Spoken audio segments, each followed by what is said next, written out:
with the new trustee to make sure. There's still a number of things that have to happen. If somebody dies and it's a larger estate, you still have to file, and even if it's not that large, tax returns, especially for the state of Rhode Island.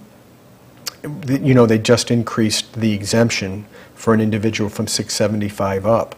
However, it's still, even if no tax is due, required to file what's called a Form 100, which is a document just stating this is the size of the estate, it's below what would be taxable, and therefore no tax is due. But you need that certificate of no tax due, because what we didn't talk about is closing an estate, and that is a little complicated too. An estate can be closed in probate by a final accounting, sometimes hopefully a first and final accounting, which means you've gotten the estate closed pretty quickly, or by an affidavit of complete administration, meaning that everything that needs to be done is done, all the heirs have signed off, all the creditors, if they were due money, have signed releases, that there's a paid funeral bill, that funeral lobby again, that they've been taken care of, and that there are no taxes due to the state of Rhode Island, which you get by filing the Form 100.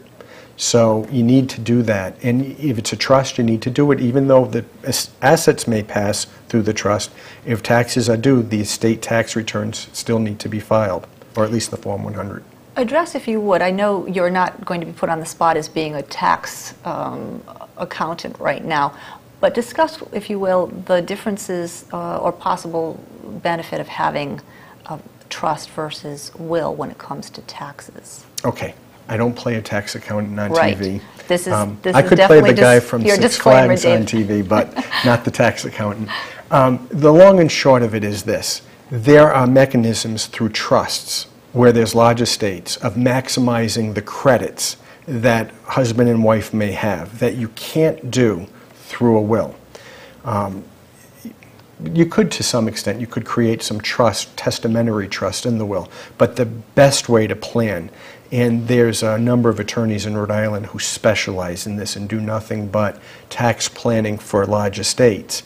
You maximize the husband's exemption by taking out of the assets that are either going through the will, hopefully, or the trust, the maximum federal exemption, and put that aside. And then the rest would go to the spouse, because between husband and wife there is not a tax due the way it currently stands. You can inherit unlimited funds from your spouse. But now when you die, there's going to be a tax due. So you maximize the taxes that would be exempt federally and state from both estates. So you can double, so to speak, the exemption rather than letting all the assets just pass to the spouse. Now, the word children didn't come out of your mouth right at that moment, but is it that the trust enables you to better plan for that next set of heirs, which presumably in this case, as I'm saying, might be the children? Is that the best way for you to plan for it, through a trust rather than a will? In fact, with a trust, you can do a number of different things, including some generation skipping, which may also have some tax benefits. So yes, with large amounts of assets, children, spouse, the trust can be used to maximize the tax savings by doing it that way.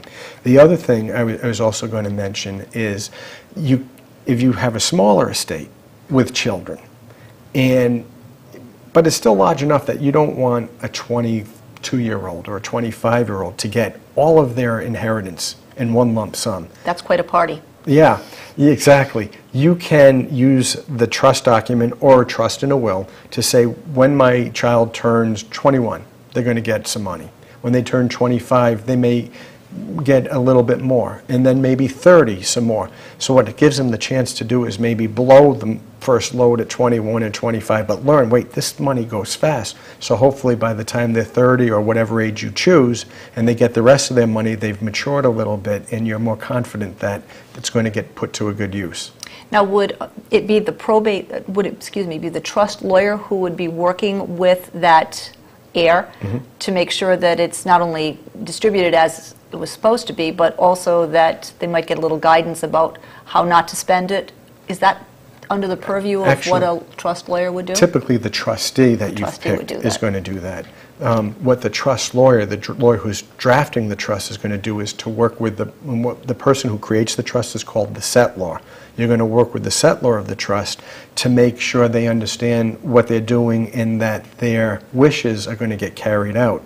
So oftentimes people come in and they'll have an idea about what I spoke about, easing the child into their inheritance, but really haven't thought through how that might work, and the trust lawyer will help say, well, here's some ideas, some things we've used in the past that work, and will help make sure that what they want to do gets put down in paper.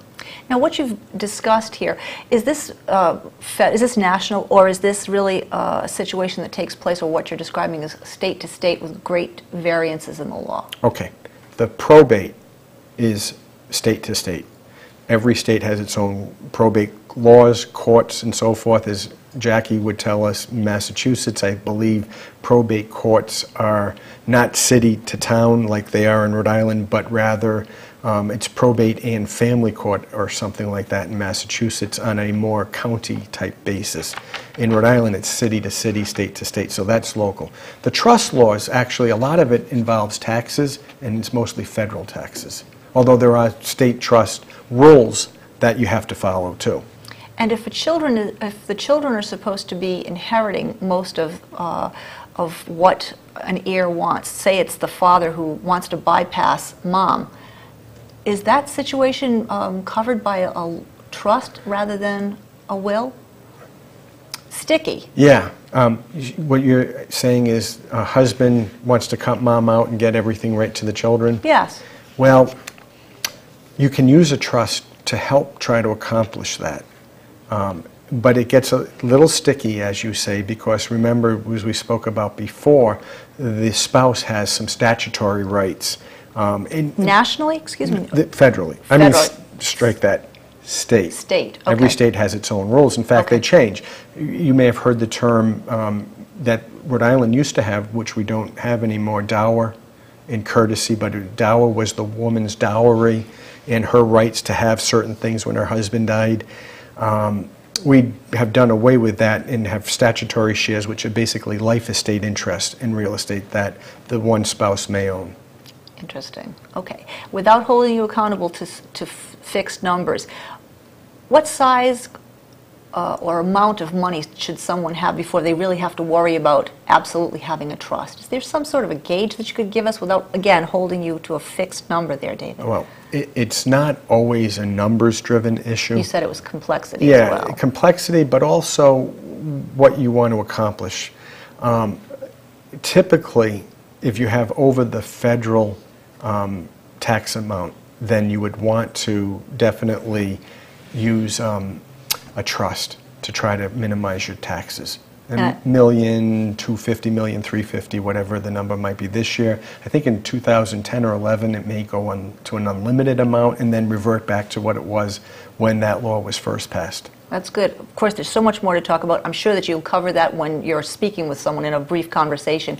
Again, David, thank you so much for addressing the issues. We may have a few more topics related to this that we'll have to continue to discuss. Again, we tell you that if you have questions, legal matters at fullchannel.net.